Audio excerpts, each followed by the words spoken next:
Herkese selam. Bugün kıymalı lahana sarması tarifini vereceğim sizlere. Dumanı da üstünde gördüğünüz gibi daha yeni pişti. Üstüne de evde kendi yapmış olduğum kalıp gibi yoğurdumu dökeceğim. Bu kalıp gibi yoğurt tarifimi de YouTube ve Facebook'ta Serkan'ın Mutfağı kanallarımda, ana sayfamda, profilimde ölçüleriyle, püf noktalarıyla da izleyebilirsiniz. Sütlaçta zanneden oluyor bunu. Tarifi uygulayan herkes kalıp gibi yoğurt yapacağına emin olsun. Kıymalı lahana sarmamızın da tarifi gerçekten çok kolay ama lezzeti de bir o kadar olay. Hazırsanız hadi başlayalım. İlk aşamamız burada lahanamızı kesmek oldu. 1, 2 kesik buradan attım.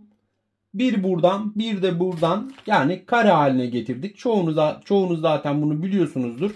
Güzelce de öncesinde yıkadık. Tencereme de, derin bir tencereye de suyumuzu koyduk. Suyumuz da fokur fokur kaynıyor. 2 tatlı kaşığı kadar da tuz atıyorum içerisine. Bir tencereme de şöyle bir soğuk su aldım. Bir de limon halkası atıyorum içerisine. Kesmiş olduğum lahanam da burada, bakın bu şekilde. Gördüğünüz gibi. Sıcak suyumun içerisine koyuyorum şu şekilde.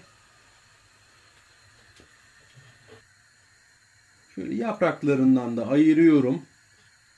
Çok fazla bekletmeyeceğiz çünkü. Lahanalarımız biraz haşladım. Eritmek de istemiyorum. Çünkü birazcık da sararken diri olmasını istiyorum. Şu şekilde. Şimdi soğuk suyumun içerisine koyuyorum. Lahanalarımı bir yandan da biraz haşlayacağım. Aynı işleme devam ediyorum. Şimdi soğuyan lahanamı da iyice süzüyorum. Geniş bir borcam aldım. İçerisine süzgeç koydum. İçerisine koyuyorum. Bütün lahanamı bu şekilde bitireceğiz. Lahana sarmamızın iç harcını da hazırlıyoruz. Malzemeleri görüyorsunuz ama yine de söyleyeyim. 400 gram orta yağlı kıymamız var. Birer yemek kaşığı domates salçası, tatlı biber salçası, sarımsak, damak tadınıza göre ne kadar koymak isterseniz koyabilirsiniz. Kıyılmış dereotum var. 2 adet soğanım var. Ben mor soğanı seviyorum. Normal soğan da koyabilirsiniz. Baharat olarak da baharat ölçüleri de sizin damak tadınıza bağlı. Tuz, pul biber, toz biber, karabiber ve kimyon. Hani bunun ölçüsünü artık siz belirleyin, ne kadar koymak istiyorsanız. Pirinçlerimi de güzelce yıkadım. 2,5 su bardağı kullandım. Bardak ölçüm 200 mililitre.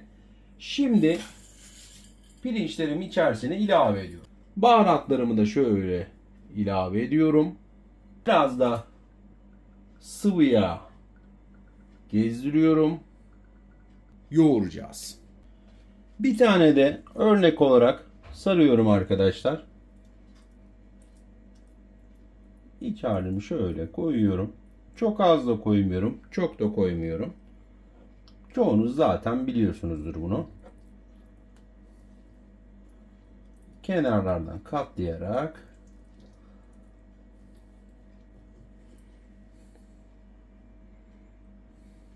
geçtim. Yanlardan da kıvırdım. Şöyle.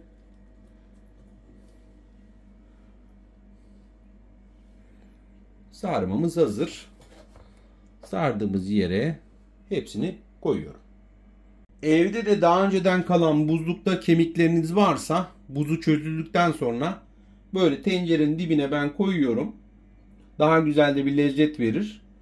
Sarmalarımı da, bakın yapmış olduğum sarmaları da üzerine diziyorum. Bu şekilde pişireceğim çünkü. Sarmalarımızı da tenceremize dizdik. 1 yemek kaşığı domates salçası ve 1 yemek kaşığı da tatlı biber salçasını koydum. Biraz da tuz ilave ediyorum. Damak tadınıza göre koyabilirsiniz. Ben 2 tatlı kaşığı kadar koydum. Daha az da koyabilirsiniz. Şimdi sıcak suyum da var. Bir çay kaşığı da pul biber, damak tadınıza göre de koyabilirsiniz. Şimdi sıcak suyum da var. Biraz sıcak suyumdan ilave ediyorum. Karıştırıyorum. Salçamız şöyle birazcık açılsın. Biraz daha suydan ilave ediyorum.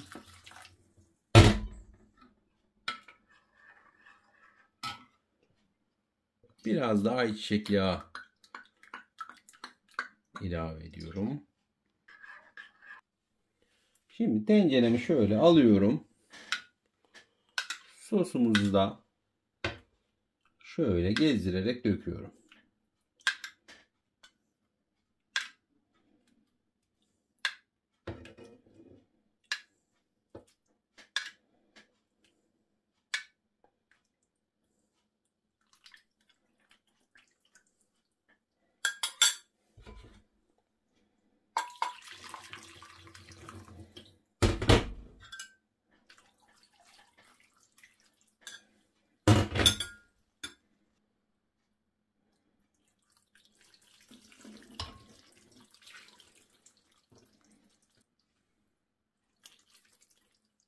Toplamda 1 litreye yakın sıcak su ilave etmiş oldum.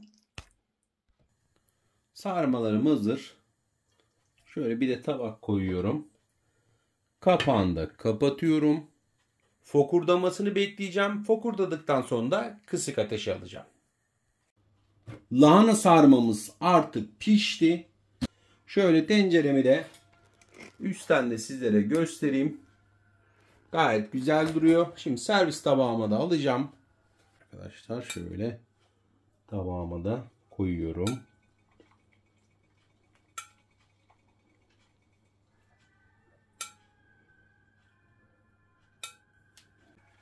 Sunum tabağıma da aldım. Şöyle tabağımı da üstten size göstermek istiyorum. Hiçbir şekilde de bakın dağılmamız, aldığım yeri de göstereyim. Kesinlikle de dağılmadı. Yanında da kendi yapmış olduğum ev yoğurdum var. Bu kalıp gibi yoğurt tarifini de YouTube ve Facebook'ta ana sayfamda, profilimde videosu var. İzleyebilirsiniz. Bakın kesinlikle yere bile düşmez. Sütlaç da zanneden oluyor. Mutlaka bu yoğurt tarifimi de denemenizi tavsiye ederim. Çünkü bu yemekte yoğurt gayet güzel oluyor. Bir de lahanamızın tadına bakalım arkadaşlar. Şöyle bismillah.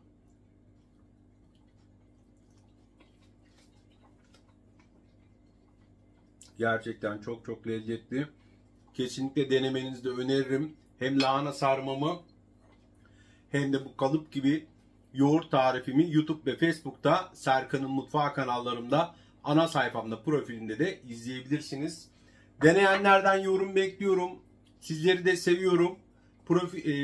Videolarımızda birçok akşam yemeği ve pratik yemek tariflerini böyle ölçüleriyle, püf noktalarıyla bulabilirsiniz. Görüşmek üzere.